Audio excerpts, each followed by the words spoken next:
Bem-vindo a todos do portal. Estamos aqui para comentar a prova de História da UES, segunda fase, 2019.2.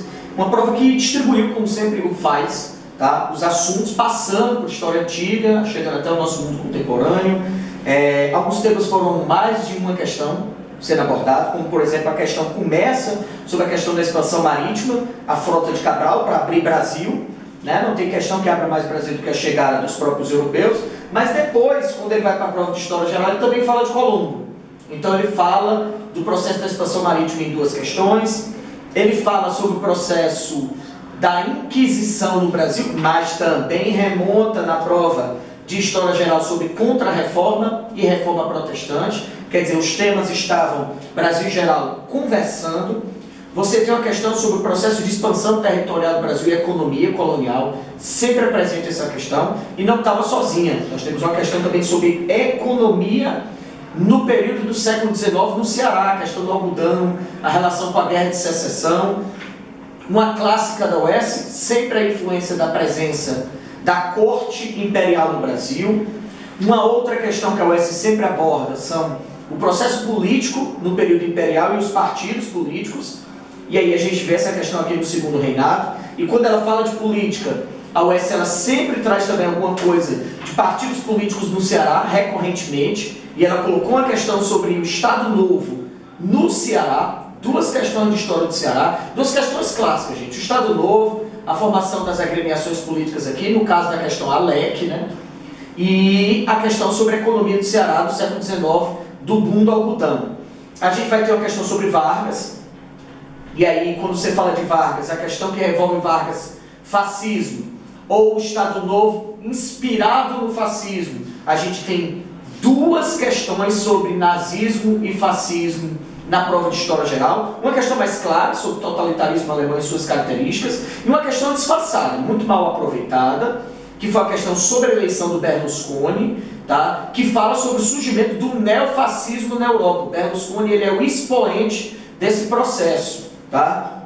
A gente vai ter uma questão sobre planos econômicos no governo Sarney. Tá?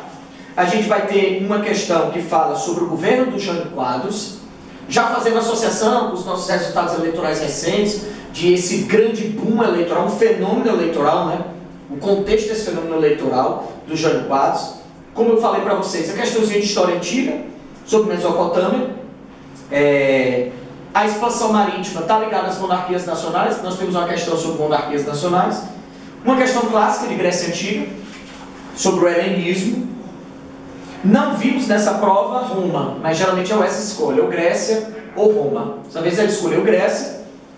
Como a gente falou, que é uma questão de reforma e contra-reforma. Uma questão sobre a Declaração de Independência Americana e a relação com o Iluminismo. Queria eu que essa questão abordasse mais profundamente a questão, mas eu queria que você soubesse só quem é o expoente do processo da Declaração da Independência, na figura do Thomas Jefferson. Uma questão que a UES gosta muito, sobre a Belle Époque. E ela colocou para a gente saber quem eram os principais processos de invenções do século XIX para o século XX, que passa por aquele processo tão rápido de mudança do âmbito privado e público, com o surgimento da bicicleta, do rádio, a indústria fonográfica, a lâmpada, o telefone. E quase todas as questões têm só um erro, menos no item que fala que tem o processo fonográfico, do cinema, da lâmpada e do telefone. Tá? Uma questão clássica, ela sempre coloca de o item que tem mais opções corretas.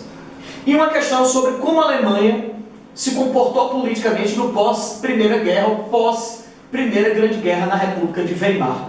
Tá? Resumidamente, foi uma prova que abordou toda essa linha do tempo, se focou no mundo do século XX, tá? E conversou. Notoriamente, a prova de Brasil conversou com a prova de História Geral. Os temas que caíram em Brasil caíram uma analogia na História Geral, quase que na sua totalidade. Tá? Mais uma vez, ela distribui matematicamente as questões, 10 para Brasil, 10 para História Geral. Tá? Torcendo aqui pelo êxito de vocês. Tá bom? Um abraço.